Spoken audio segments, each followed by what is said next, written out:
Do do do do do do do do do do do do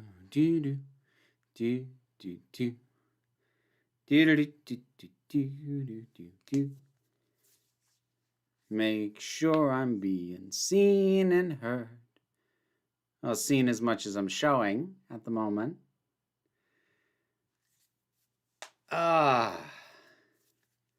Let's see. Here we go. All right. Dun, dun, dun. Dun, do, do, do, do, do, do, do. Cheers, folks.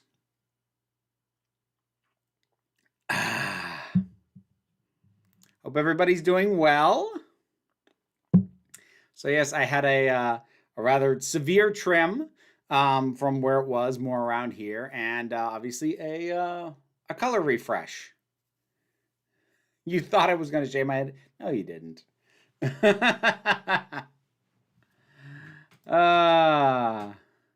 Yeah, John, I agree. I like these colors together. Hey, everybody. Good to see you all here. Hope everybody is doing well. Oh, thank you, Carolyn. I forgot to announce the stream outside of just setting the dang thing up. Sometimes I remember. This time I did not. Talk amongst yourselves. The Holy Roman Empire was neither holy nor Roman nor an empire. Discuss!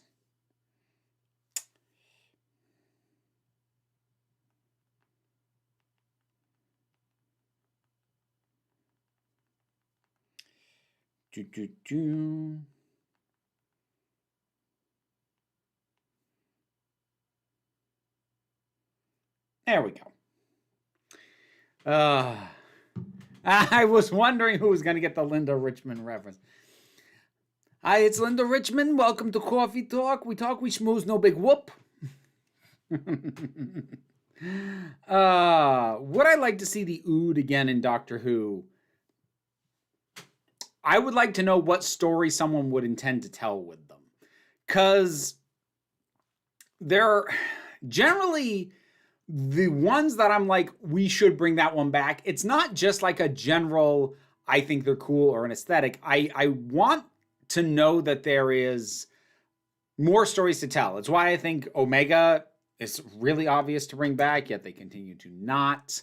And like why I still bemoan the fact that Mr. Finch, Anthony Stewart Head from School Reunion has never come back, because there's a hell of a lot more you could do with that character.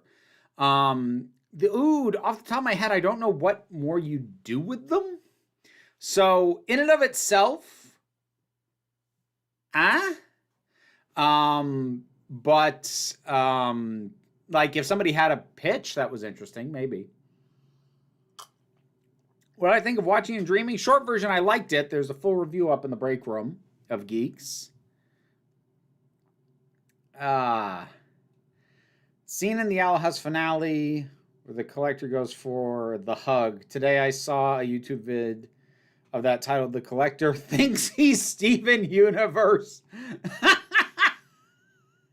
Not inaccurate. So what do I think of the Jonathan Majors situation?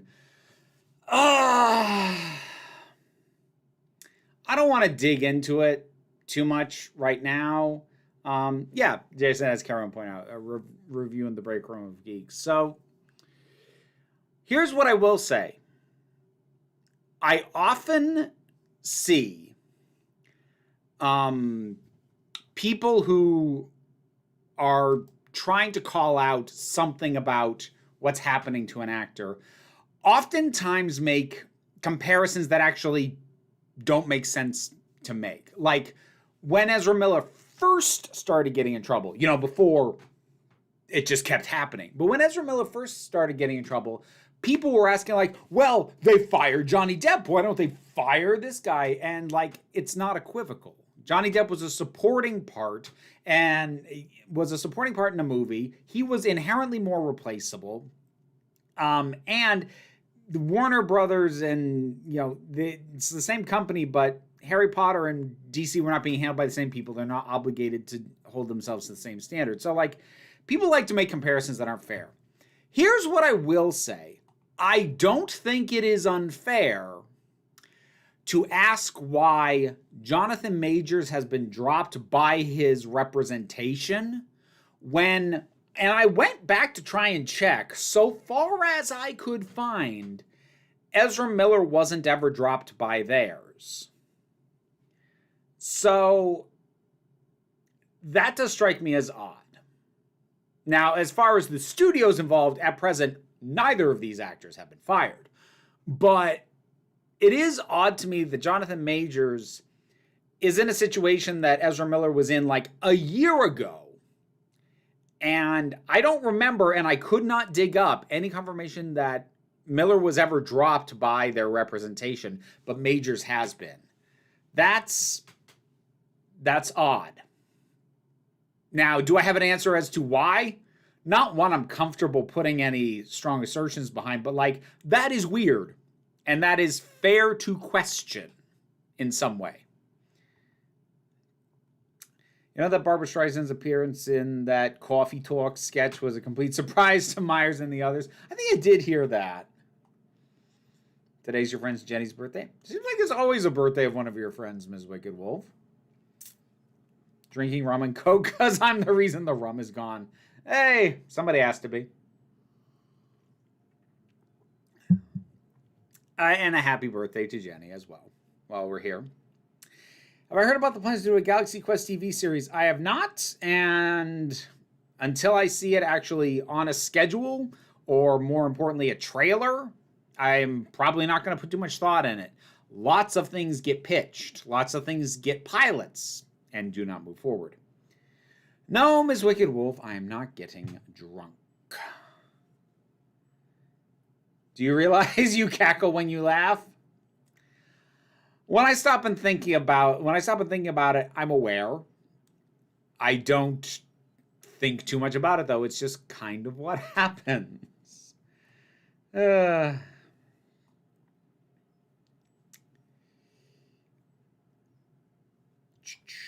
see.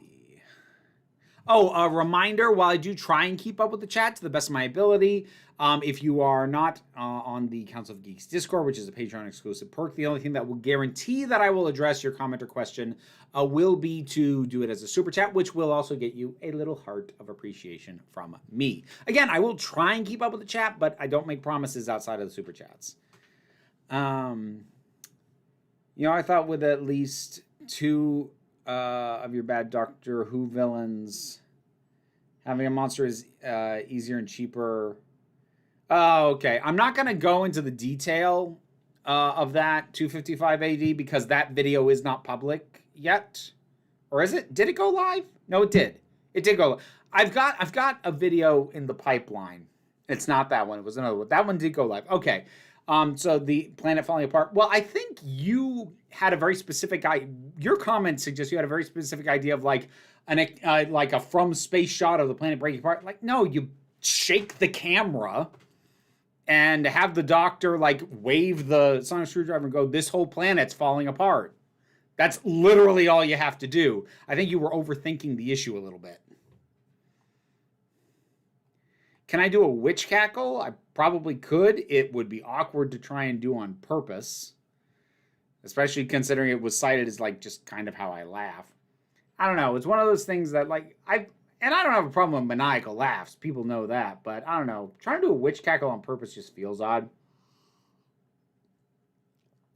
My partner just tonight discovered she can braid her hair. I love it and am so happy for her discovery. Oh, that's always a fun discovery. What do I think James Gunn adapting The Authority would look like? Is he actually adapting it? Because he did announce it, but he announced a slate of things, and I'm pretty sure the only thing he himself is confirmed to be directly working on is the new Superman. I might be misremembering, or I might have forgotten. I don't think he is personally attached to direct the authority. So I'm not even sure that the premise of the question is accurate. What made me want to cut my hair? I wanted to. I mean, I don't know. Why did I want Thai food for dinner tonight?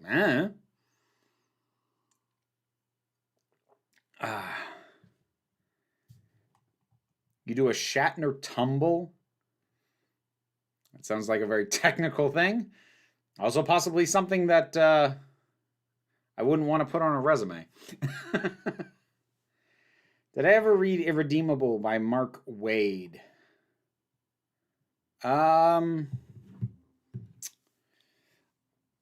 Possibly. It's a question of whether or not it is what I'm thinking of. Let me check that.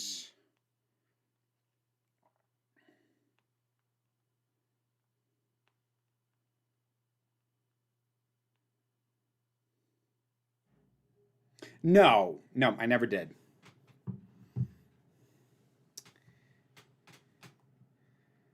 Do you think you'll update versions of your best and worst MCU villains after Phase 6 is done? Maybe. If I feel so inclined.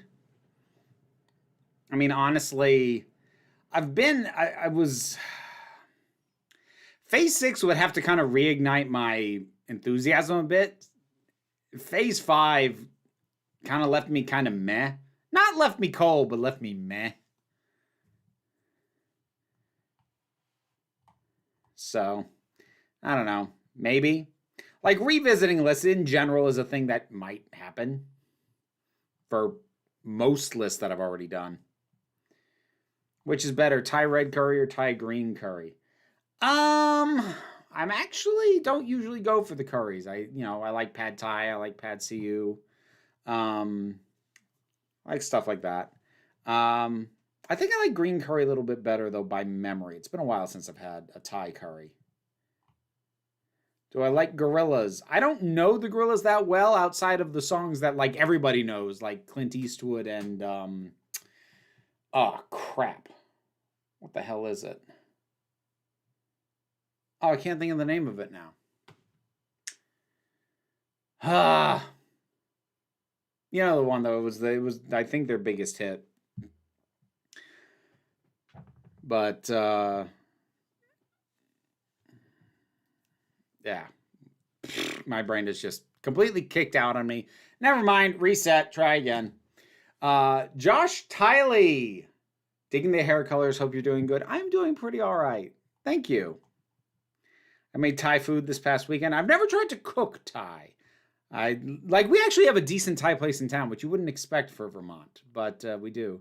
Started the Bad Batch. Really like the exploration of the very, very early days of the Empire and the effect on Kamino. Watch your first reviews. Did I ever finish it? I never did. I never did go back to it. I didn't. It just didn't hold my interest that much, and it was at a point in my life where, and this remains the case, but things started to be a case of, like, if I'm not pulled towards this, I don't really have time in my schedule for something that I'm just kind of meh on. And so, yeah, I never went back to it. Thank you for the compliment on the hair. Der Alt Trekkie. What's my opinion on Goosebumps? They are a thing that exist. I think I only ever really read one Goosebump books. They blew up and got really big when I was like a year or two too old for them. I think I only ever read 2 of those. I remember I read Don't Go in the Basement and another one, the name of which I cannot recall. But I didn't stick with them, and like I tried stuff aimed more at the teenage range, some of the Fear Street stuff and things like that. And even those I didn't stick with that much. But I was just Goosebumps for me is a bit like Power Rangers. I know it was definitely a thing, and I know a little of it, but I was never big into it because I was like a year or two a little too old for its target demo. Elder millennial problems. Thank you, Peter Cunnington, for the super chat. Have you seen Suzumi no Tojimari, Your Name director? No, I have not seen that. And actually, I got Your Name is on the commission list. I actually have a review above it from some years ago, but somebody wanted me to revisit it, so I got to get to that at some point. Have I ever heard of creepypasta? Yes, I've heard of it. I know broadly speaking what it is. It's, again, not really something I ever got into. Let's see. Caving early tonight. Oh, well, rest well then, Kara. And I hope to see you on Twitch. We should be finishing up Super Lesbian Animal RPG on Twitch tomorrow. I'm a cool older millennial. That statement implies that there are uncool older millennials. And I don't think that's true. Oh gosh, I'm ridiculous. Favorite Pixar short. The thing is, not that many of the shorts really stuck with me. So I'm trying to, I have to, maybe Jerry's Game? I did like that one a fair bit. And the one, I think it was Day Night. The one that was just the sun and the moon. Rising and setting, and like it was all music and no dialogue. I like that one a bit. I don't know. I don't remember all of them that well. Will we get a review of Star Trek Picard Season 3? I will have to watch it first. And I kept meaning to jump on that because I was hearing real good things about the third season. And I really should have done it sooner because unfortunately I've now heard very mixed things about how it ends. And that makes me less enthusiastic to try and catch up on it. I still might. No promises. I never did get around to season 2. So, who's my favorite pop singer? Oh, it's probably still Pink. Yeah, I think I can still safely say that. I'm a Zennial, born at the tail end of Gen X. Honestly, I identify more with millennials. Late 78. Yeah, see, like, I'm in that... People born in my age range, like 80, I would say 80 to 84. It's kind of odd because, like, we're there for all the stereotypical millennial stuff. And if for anyone in that age range who had, say, an older sibling, they probably are a lot more aware of the 80s than they should have been because they would have absorbed pop culture through an older sibling. But then there's all the other stuff that's like, oh, this is so millennial, and they loved Pokemon and Power Rangers, and they read Goosebumps, and I'm like, those were all around. I was a couple years too old, but like, I don't really relate with Gen X very much. And I don't mean like I can't relate to Gen X people. I just mean in terms of like cultural touch points. I'm a touch too old to have like been into like some of the stuff that I mentioned, but I was not old enough to be all cynical and jaded about it at the time it was happening. So weird nebulous middle ground. Have you watched Weathering with You? I don't know what that is, and so I'm going to say no. Did you do laser or electrolysis for your face? Doing electrolysis down there to prep for bottom surgery and didn't think it hurt nearly as much as people say. I had laser facial hair removal. I did a full video on it, and that's on the Vera Wild channel. So I went into more detail there. But yeah, I went with laser because electrolysis it's not exclusively effective on, but it is most effective on light colored hairs. Whereas laser's a very quick treatment and it works well on dark hair, which was what I wanted to deal with. Cause like it took me long enough to get around to it that I was getting gray and white hairs, and the laser doesn't really do much about that, but like, I don't worry about feeling it. I'll shave and just not feel it. It was the shadow. it was the shadow from having the darker hairs that I really wanted dealt with, and Laser did that for me. So,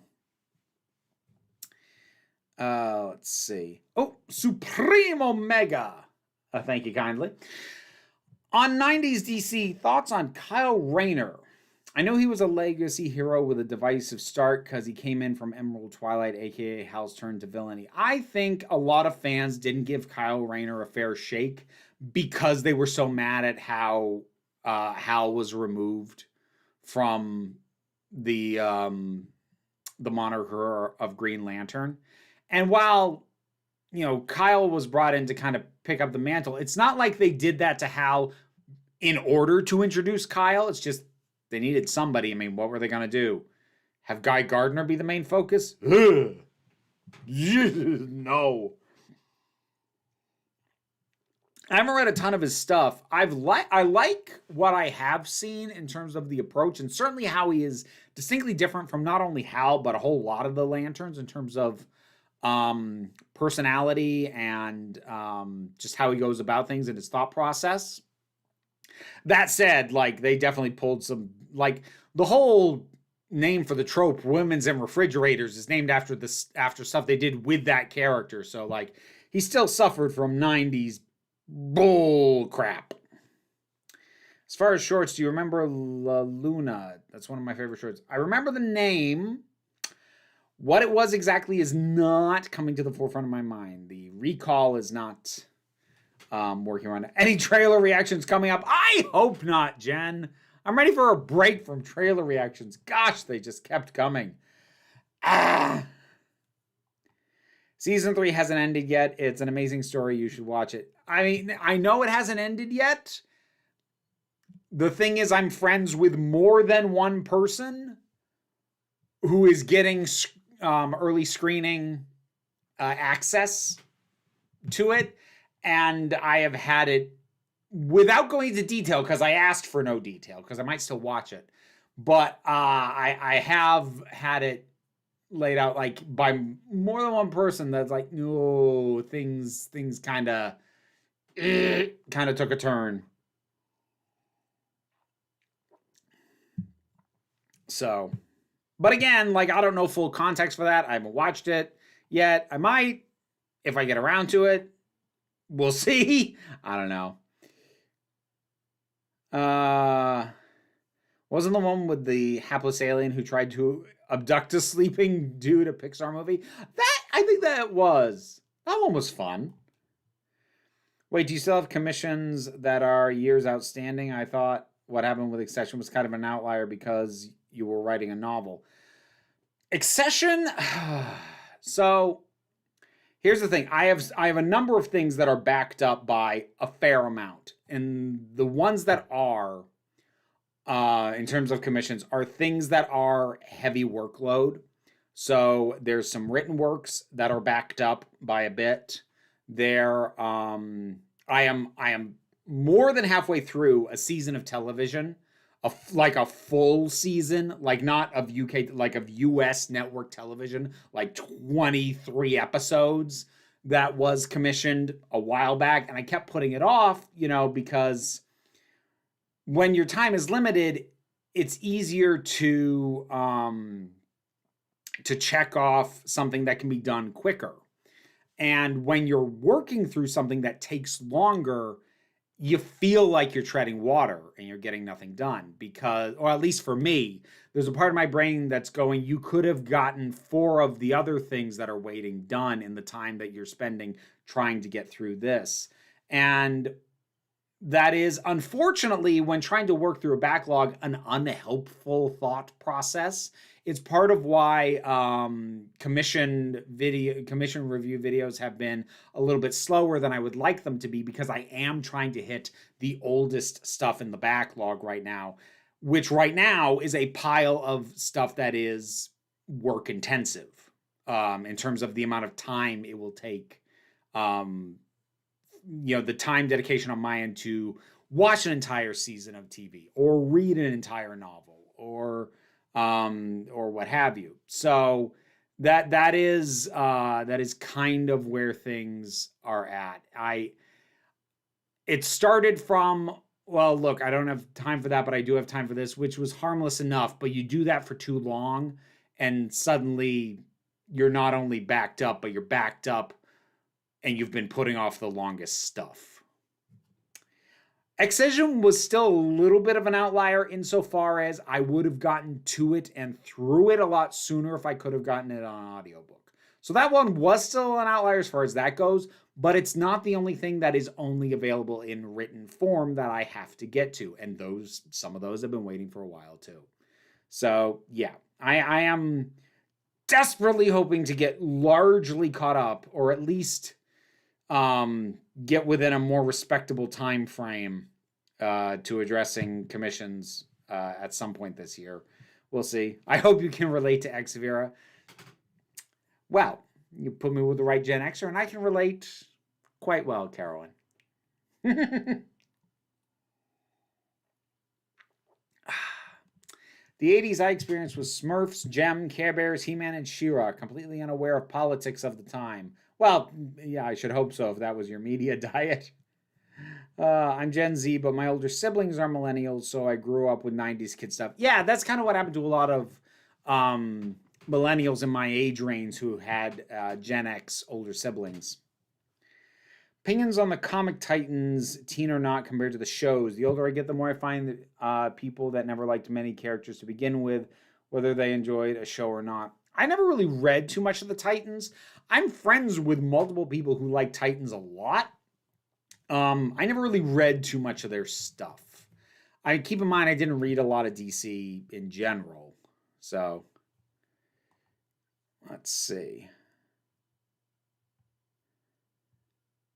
I was like imagining some Roland Emmerich type stuff, but if that's what you meant, would that have actually been cheaper than doing the Reaper CG as bad as it was? I mean, like, the problem with the Reapers wasn't just the CG. The CG didn't help. It's just conceptually, there's no reason for that to be a monster. And whatever money you put into designing that stupid monster could have been reappropriated into, a rudimentary effect to be used elsewhere. Like, I don't have the accounting of Father's Day, the Doctor Who episode of Father's Day, so I don't know exactly what it costs or exactly what it would cost to do something different, but fundamentally, there's no reason for those to be monsters. For what threat they represent, there's no reason for them to be monsters. And I will stick by that regardless of whether or not you think my ideas of what to do instead are better. Let's see.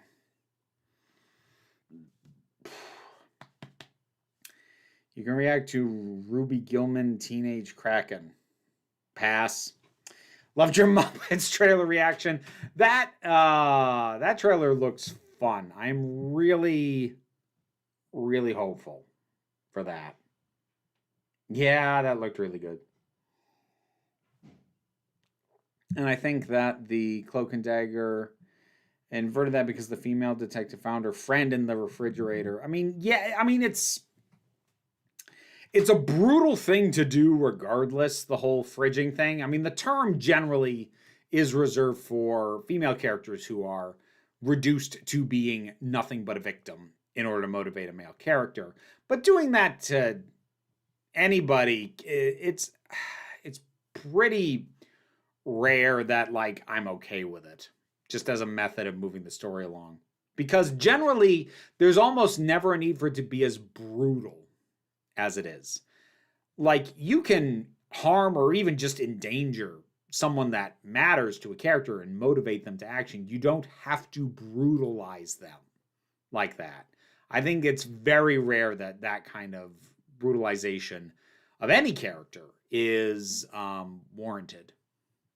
I'm just at a point where stuff just seems cruel, and I'm not into cruelty, narrative cruelty, by and large.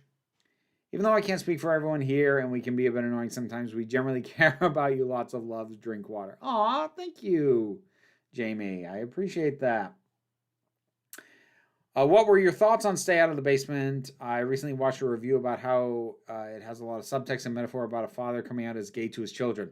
I mean, I read it in 6th grade, so if it did, it went over my head, and I can't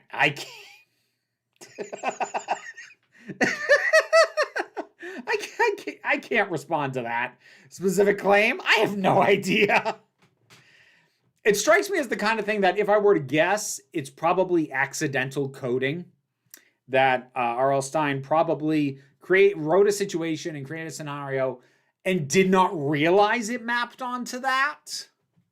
But it doesn't mean that the coding isn't valid. But accidental coding is a thing.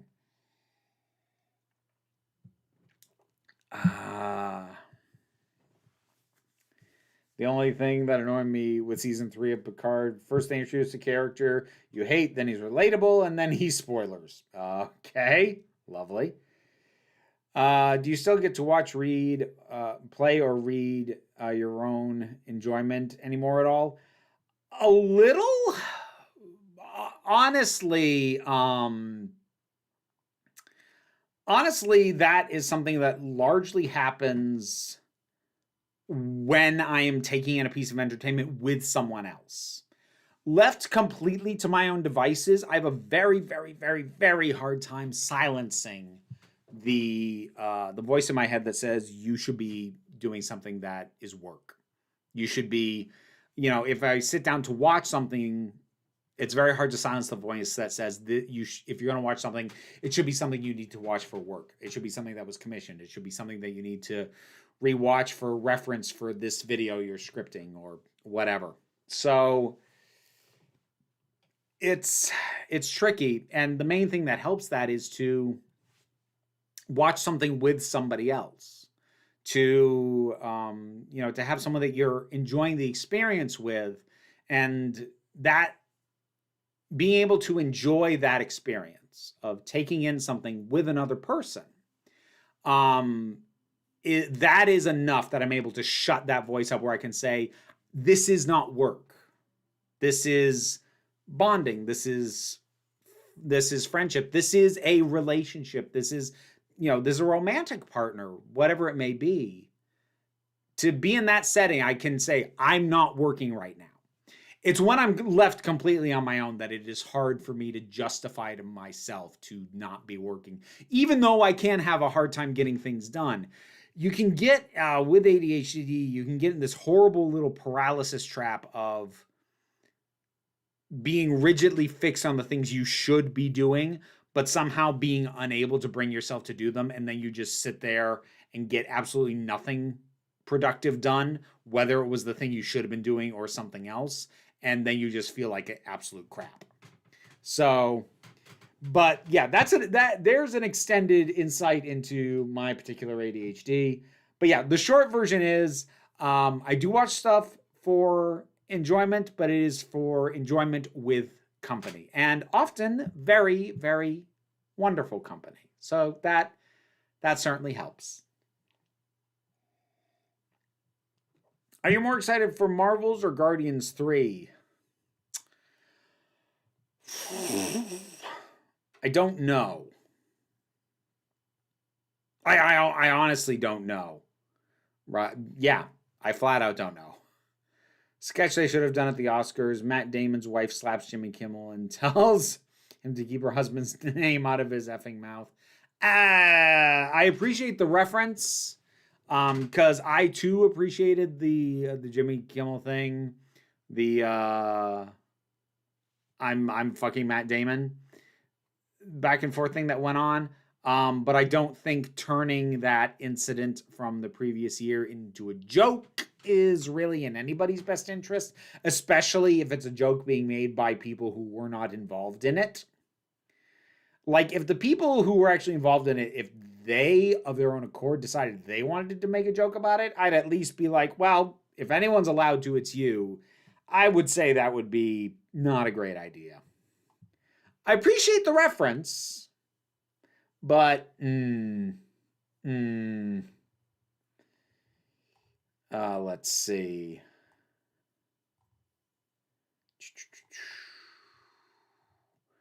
Where was I?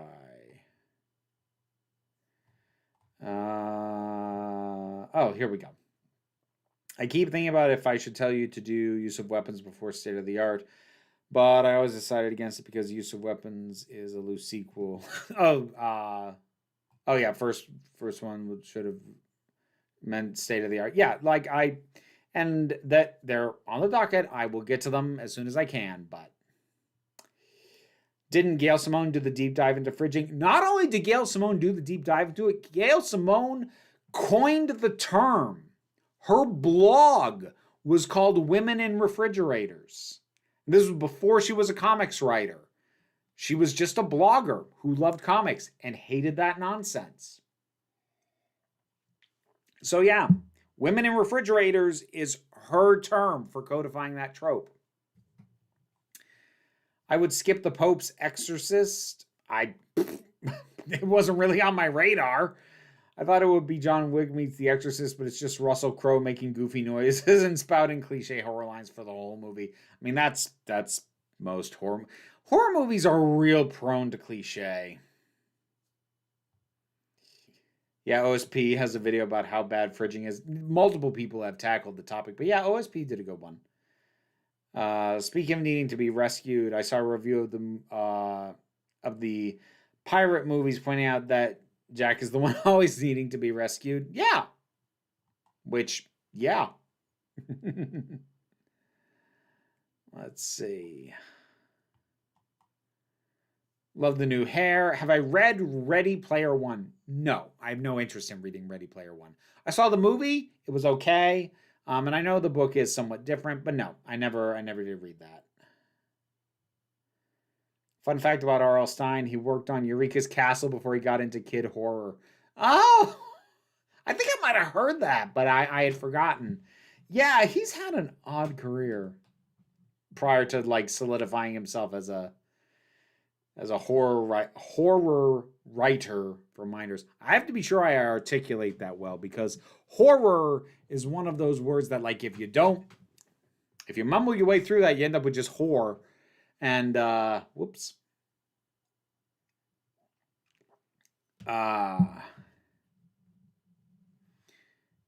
Yeah, the person who reviewed the book and said there was gay subtext was clear he thought it was accidental. I just want to know if you got something similar as a queer child. Oh, I would. Oh, I did not have proper queer lenses on in 6th grade.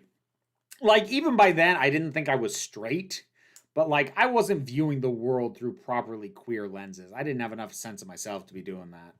So, and that's even getting aside from the fact that memories fade after jeez, almost 30 years. Protestant work ethic is a bitch. Yeah. Oh, well, thank you for stopping in, Der Alt Trekkie.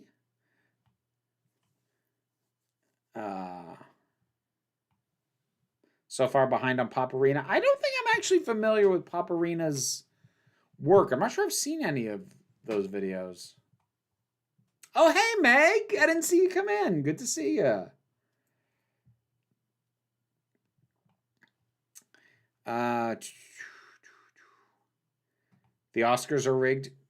No, they're not rigged. They're subject to a lot of BS internal politics, but no, they're not rigged. That's flatly false. So no. I'm trying to chill today. It's not easy for me. Oh, Meg, big relate. Any thoughts on the Star Wars Celebration news of a Mando verse movie, a new Rey movie, a movie about the First Jedi? Mando's probably what I was most, I want most, but excited for Rey. Yeah, I never did get around to talking about that. The reason I never got around to talking about those announcements is because my reaction to pretty much all of them is, okay. Like, what I have by far the least interest in is a story about the First Jedi. Like, I'm so done with the Jedi, and I really don't care. Rey could have potential. I need to know what they're going to do story-wise, because she unfortunately was involved in a trilogy that nosedived. Not her fault, but, like, I would like to see the character treated better. But until I see a trailer, or at least hear a concept, I don't know for certain that that's what's going to happen. And I bailed on The Mandalorian some years ago, so I really don't care about that. And that's the thing. That's why I didn't do a reaction, because it's not even like, I'm not mad. I'm not saying these are bad ideas or they shouldn't be done. It's just me, and for where I'm at with Star Wars right now and what things general are more appealing to me as a fan of Star Wars, I see that lineup and go, nah, okay.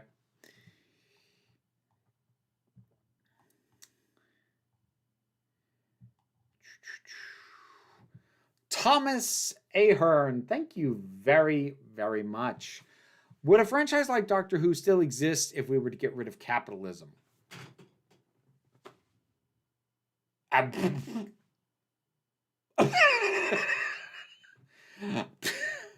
Sorry, I'm trying.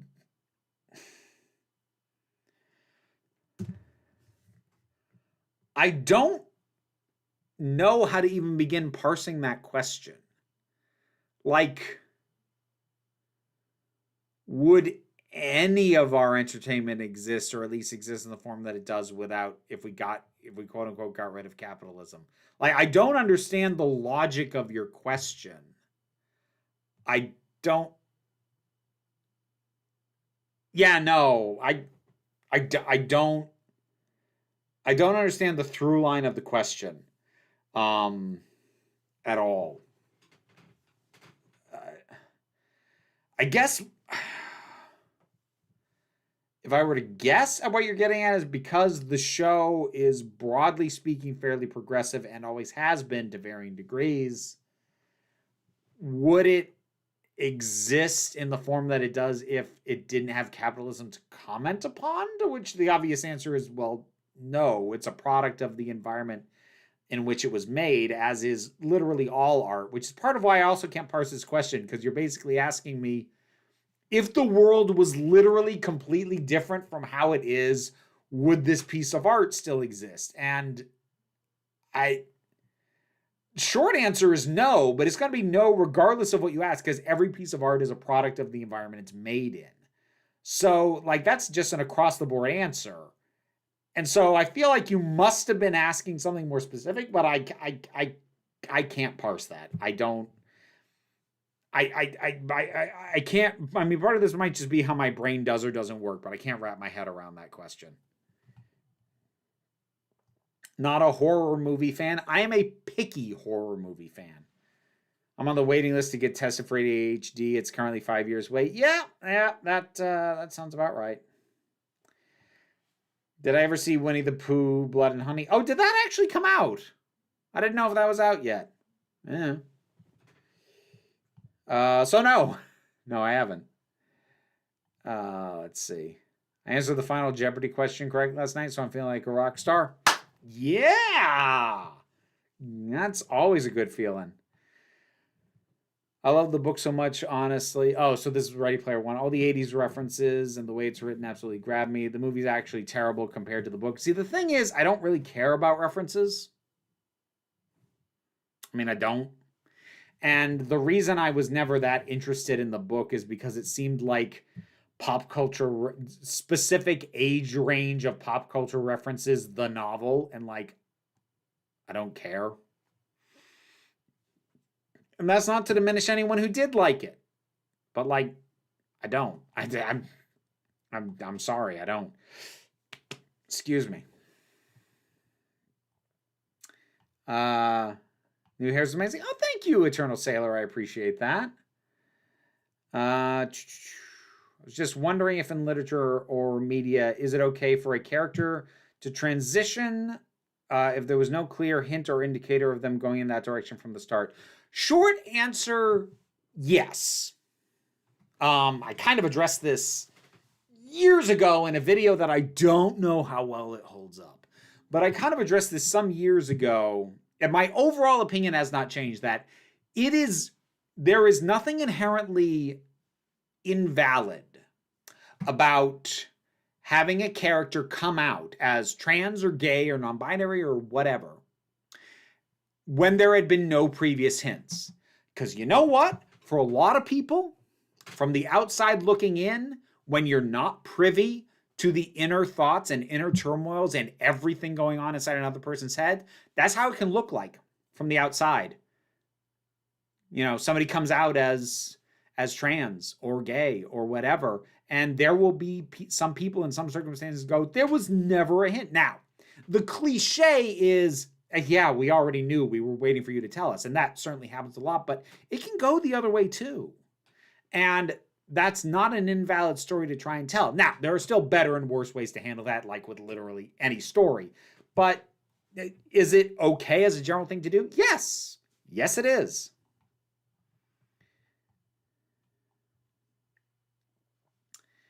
I just want to see Ray Train Finn. That's all I need.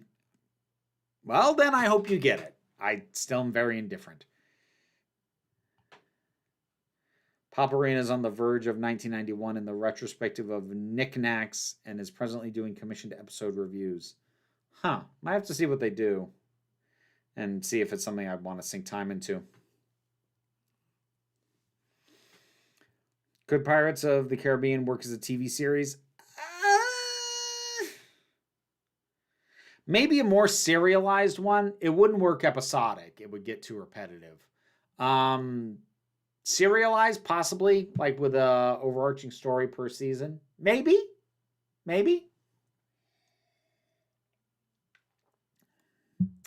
I saw Shazam 2 yesterday. What a great word. Whilst not a good movie, Jaimon Hansu understood the assignment. Well, that's good. I'm happy for you to get either of them whenever, but what is actually easier for you to get through, a written short story or full-length in audiobook form? I mean, easier is the audiobook. I have gotten my hands on the short story. Those are like, I'll address them in whatever makes the most sense, and we'll move forward on that basis. Do I listen to David Bowie much? Not a ton, if I'm being honest. I like Bowie, but I never got deep into him, especially.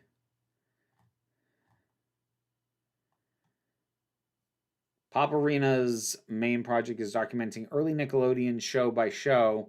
If you have any nostalgia for pre-90s Nick, you should check him out. Oh.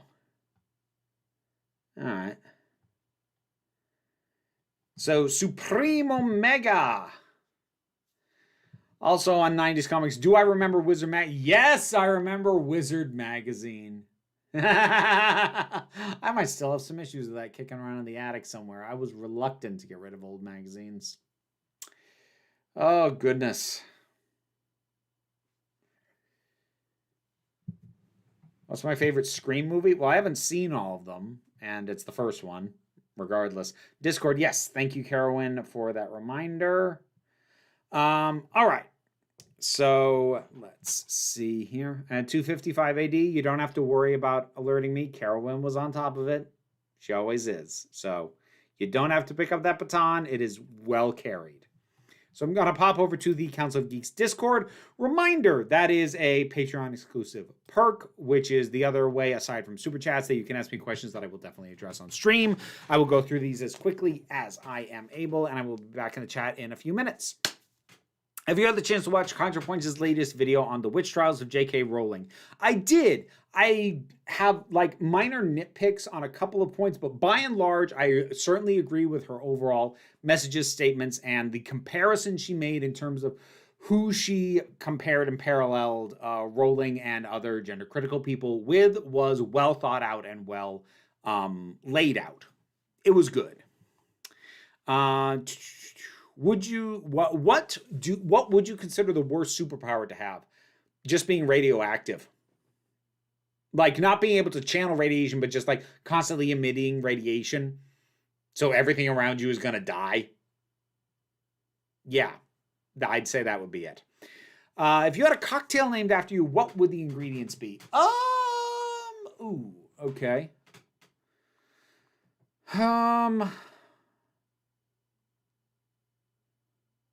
I kind of want to try a modified Paloma with some of the local maple rum, see how that works. It might work, or it might be a disaster. I'd have to try it, and I would. What are some of the nicest comments you've had on your videos?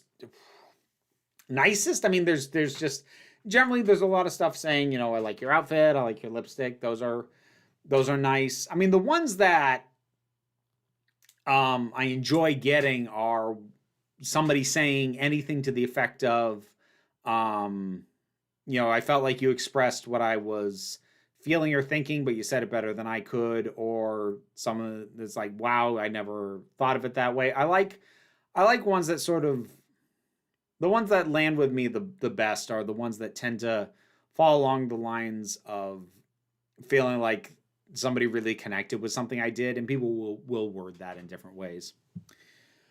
Let's see.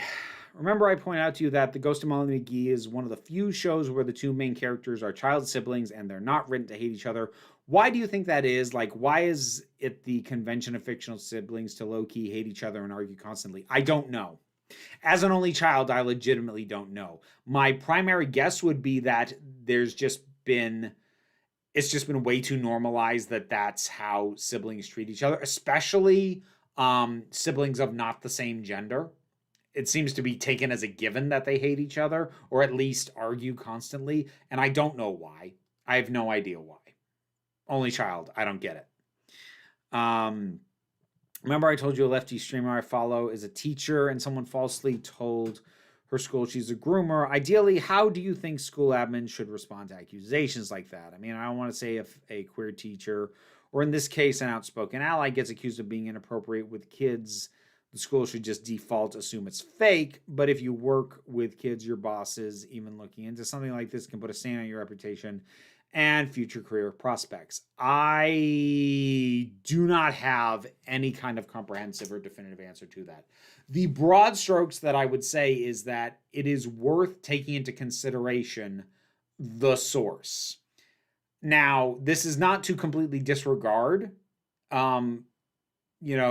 it's say an anonymous report, but you investigate all of it. But I would say that you move a lot quicker and a lot more decisively when a student comes to you with something than a random email that you can't trace. And again, that's not to ignore it. You look into it because it's too risky not to.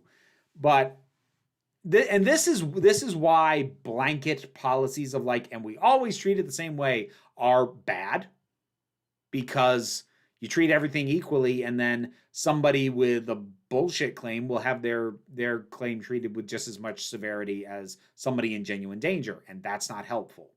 But the specifics of how to do that and avoid the pitfalls, I don't know. I'm not a school administrator. Don't ask me.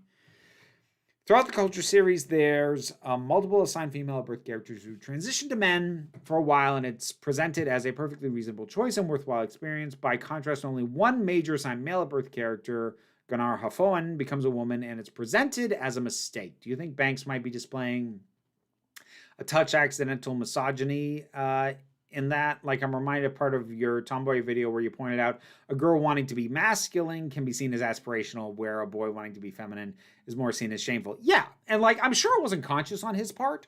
That's probably not something he ever stopped to think about. But yes, that is the exact kind of thing that I think unexamined or unrealized inherent misogyny, and not like you're a misogynist, but like cultural misogyny. And when you're raised in that culture, when you're raised in a patriarchal culture with a lot of inbuilt misogyny, you absorb it. And if you are not going out of your way to be consciously aware of it, yeah, it seeps in ways like that. So yeah, I would say that's probably an accurate diagnosis, that if pressed, he would have said, I didn't mean to do that. And I don't know enough about the guy. Maybe he would have gone, oh, dang.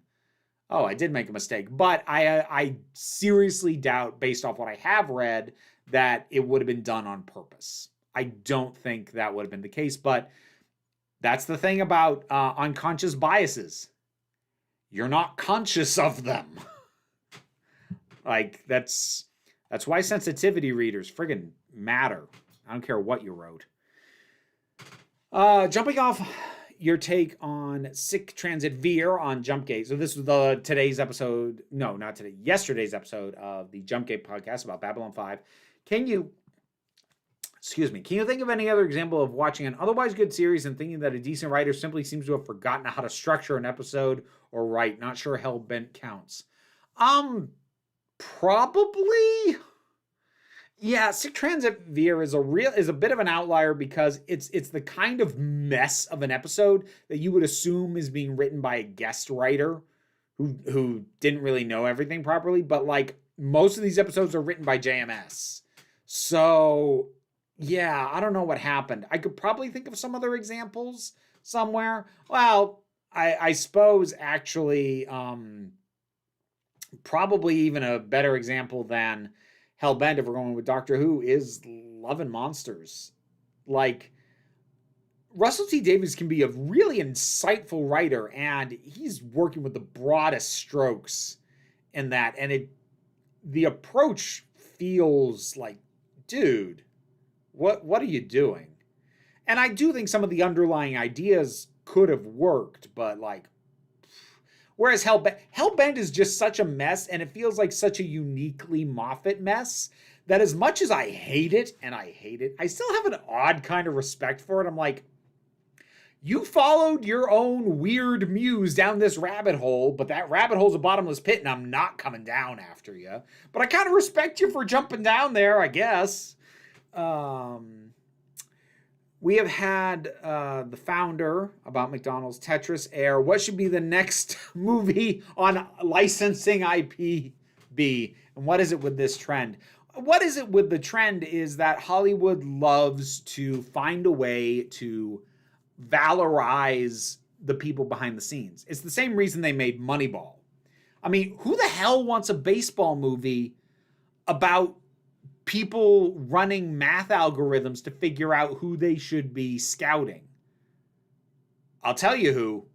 People who run studios and feel like they don't get the proper credit. Like there's an appeal for studios, especially if they can turn it into what they think is a prestige affair, to like go, oh, and look at all this behind the scenes stuff that happens in these creative fields. Isn't it cool? Isn't the kind of thing I do as a producer really cool? No, dude, it's not. Sign the check and let an actual creative person do something.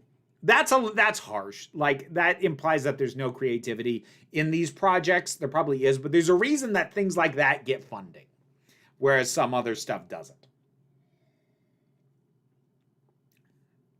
Who put the ram in the Ramalama Ding Dong? I don't know. One of the true philosophical quandaries of our age. As a European, could you attempt to explain to me why America is one of the only developed countries yet to abolish the death penalty? You would have, though, with so many Christian conservatives claiming to be pro-life, that you would have thought with so many Christian conservatives claiming to be pro-life, that would be the first thing they want to abolish. Well, the first thing to be clear about, pro-life is not actually pro-life. Pro-life is anti-women's freedom. The pro-life movement is not about preserving or saving lives, because most people who are pro-life are also pro-death penalties, statistically speaking. They don't actually care if people live or die. They care about breeding rates, and they care about women having options other than stay home and raise a child. And they don't want, and if a woman has been made pregnant and is trapped to potentially be stuck to stay at home and raise a child, they don't want her to be able to escape from that. So that's the first thing. So pro-life was very sneakily named. They're not pro-life. George Carlin himself said it. They're not pro-life. They're anti-woman. But as far as the death penalty, there is just the thing is, first of all, realize that it varies from state to state, as almost everything does in this country. There is death penalty for some federal cases, but by and large, you are dealing with state by state. And some states do not have the death penalty. Some do. Some states that have the death penalty are very careful about how they apply it. Some are Texas. So it really is all over the place. And so it comes down to a fairly localized mentality, especially of whoever happens to be in charge. But by and large, conservatives love the death penalty. Because it's the harshest form of control they can grant. And I don't like to do these broad sweeping generalizations if I can help it, but by and large, conservative movements and conservative parties really love anything that gives them as much control over other people as possible. Now, they will claim that they are the government of, they are in favor of small government and less government control, and it's all lies. It's all lies.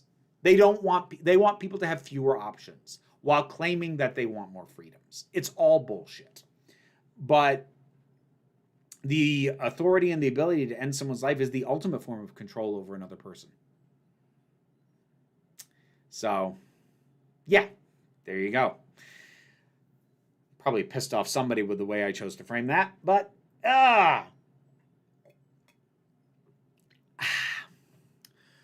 why do you think we don't get long-running sci-fi shows like we used to? All the modern popular sci-fi shows I can think of are either reboots of old ones, have a limited run, or got canceled after 2 or 3 seasons. Well, you need to remember there weren't that many long-running TV shows. This is one of the things we have to be careful about when we think back to our own nostalgia, is there is a strong survivor's bias, which is that we remember the stuff that has been best preserved. But there's tons of stuff that did not last long, that was short-lived, that was quickly forgotten. Now, there's also, like, we think long-running, you think Star Trek. The first series of Star Trek only had 3 seasons. Like, don't forget that. And even other stuff, if you truly broke it down to seasons, only had like 3, maybe 4, but then got syndicated into oblivion in reruns. And so it felt like it was on forever. Hell, original Star Trek series did that. So I'm not sure I agree with the framing of the question. I mean, in general, at this point, there aren't that many super long-running series other than reality shows, broadly speaking anyway, because we are apparently on the tail end of the quote-unquote golden age of television, where we had shit like Breaking Bad and Game of Thrones and whatnot, but now that stuff is no longer seen as being as economically viable to throw as much of that at the wall, and a lot more stuff gets cut short, either deliberately or either by design or by cancellation. But always keep in mind that it's easy to think about, boy, this thing ran forever and that thing ran forever. Yeah, and there are 15 other things that you don't even remember or maybe never even knew existed that didn't last for crap. So you have to be careful about the bias towards what is remembered.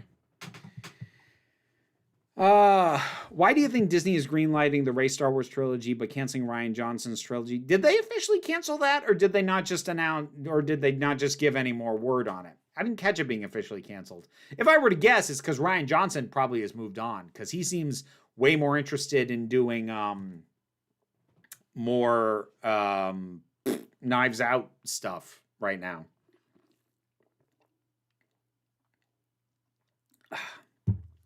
It looks like me pandering to the loudest, most obnoxious fans, which is a shame because most of the critics and casual fans, like The Last Jedi and some characters in that film, got more development than Rey did across the entire trilogy. I don't think pandering makes sense, because the people who were the biggest complainers also hated Rey.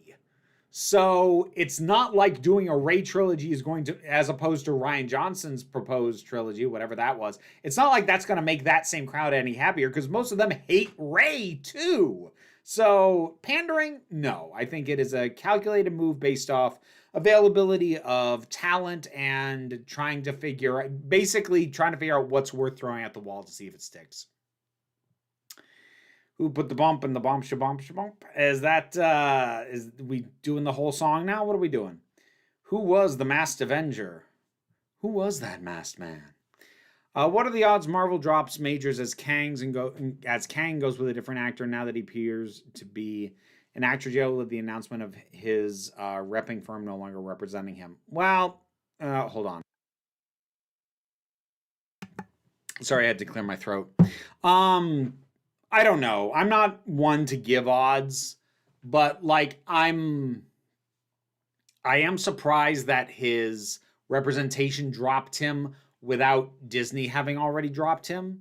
I would have thought that if his representation was going to drop him, it would have been at the same time, not in advance of, assuming Disney and Marvel even do drop him. I think right now they're still in a paralyzed situation where they want to know to a higher degree of certainty if this is going to go to court or not. If it is, they will cut ties.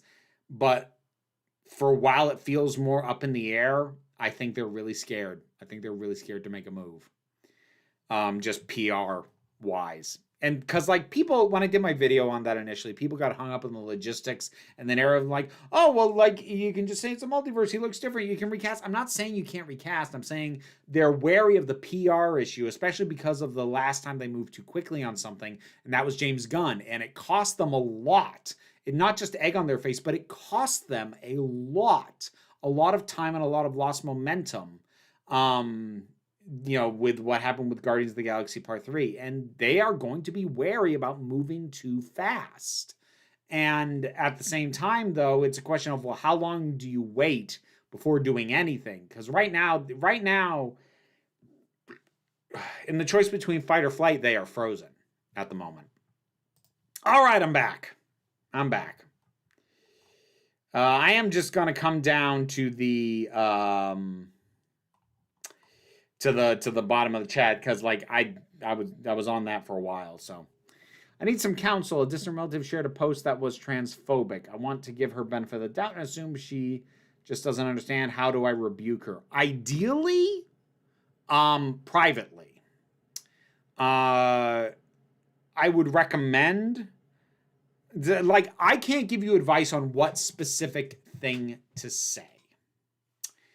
I can't give you that advice at all, because it's going to have to be tailored to who they are as a person and the nature of your relationship. And I don't know that, and I can't write you a script.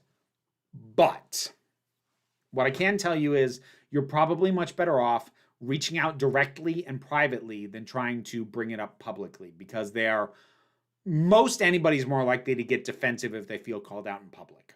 So that is advice that I would give as far as the best way to approach. It should be tailored and personalized, which means I'm not in a position to really give solid advice there. Oh, Vosh isn't happy about ContraPoint's new video? I'm sure he's not. Fuck him.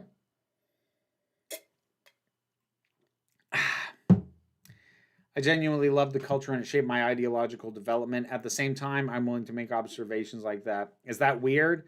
Like, I love it, but I can be critical? No.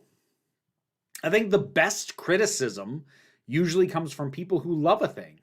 Loving a thing does not mean thinking it's perfect. I love Doctor Who. It's not friggin' perfect. I love my own written works. Some of them, they're not perfect. Any of them.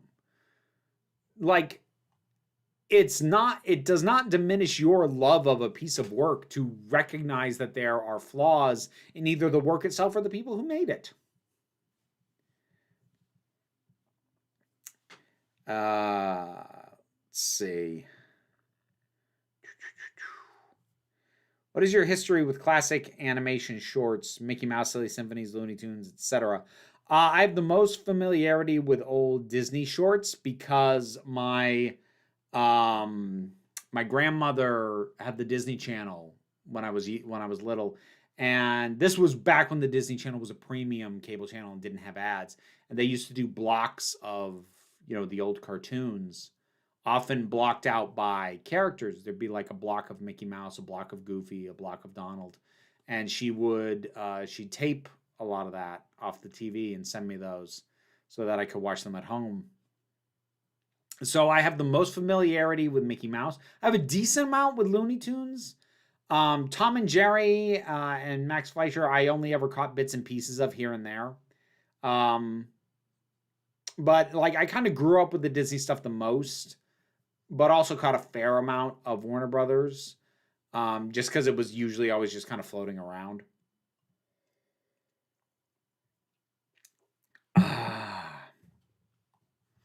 Is Vosh ever happy? I don't pay attention to him, so...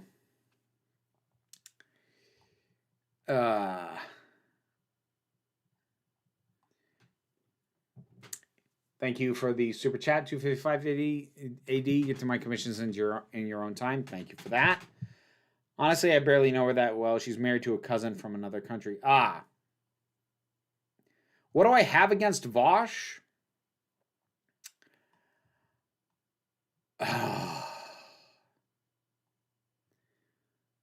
I probably shouldn't answer that.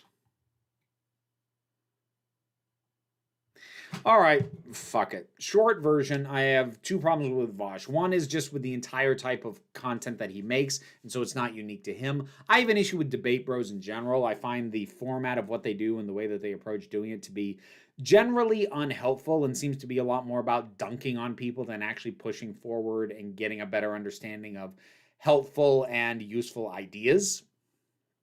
They seem way more interested in just dunking on the other side and making the other side look like idiots, which I'm not saying has no use whatsoever, but it's one of those things that, like, that shouldn't be the only thing you do. That shouldn't be your entire praxis. And so people who base their entire thing on just, trying to own the other side, I don't really have time for that. I don't really care what their political perspective is. And the other thing is basically what ContraPoints brought up in the video. I do not believe it is okay to wield tools of misogyny or transphobia or anything of that nature against someone I don't like. So the thing that ContraPoint cited was that Vosh was flatly misogynistic to J.K. Rowling. And it's not okay, because being misogynistic is a toxic and harmful thing, no matter who it's directed at. And there is plenty to criticize about J.K. Rowling without ever having to be misogynistic towards her. There is no need for that.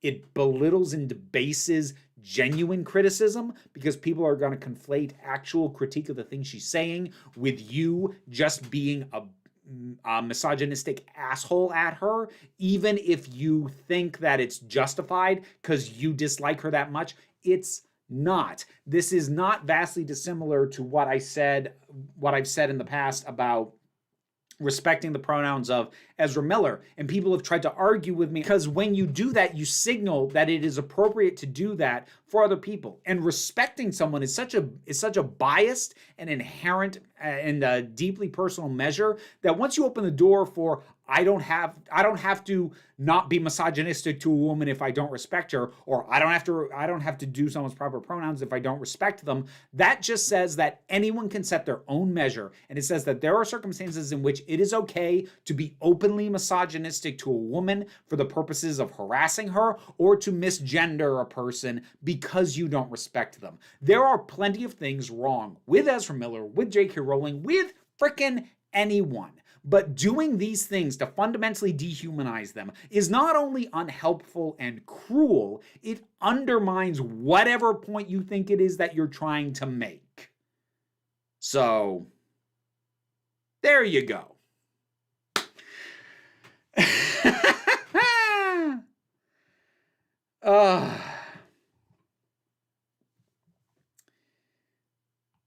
You ever watched UPA? Forgot to add that in the last comment. I don't know what UPA is, so I'm going to assume not.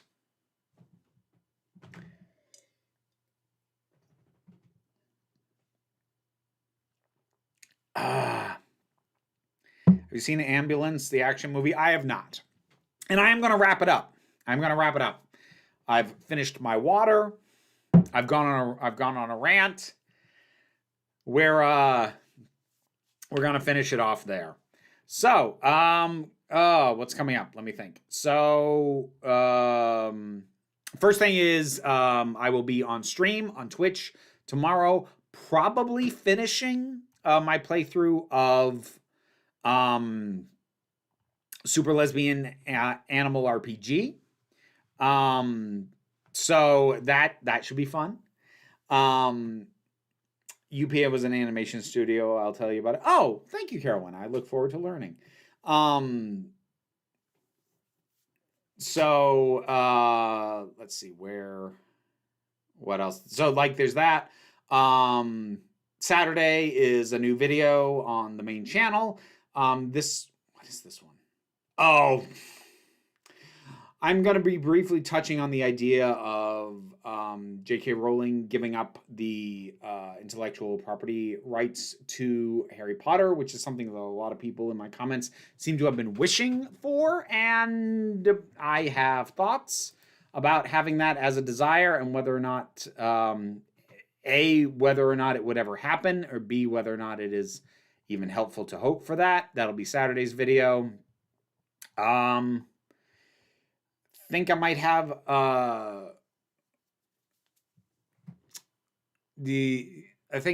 something in the break room then my brain, like I think the hair dye went to my brain.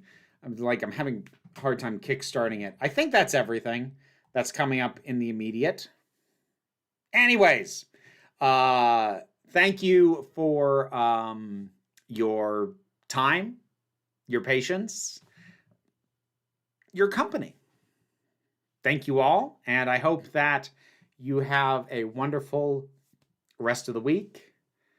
And I want you to remember that you are beautiful, you are valid, and you are loved.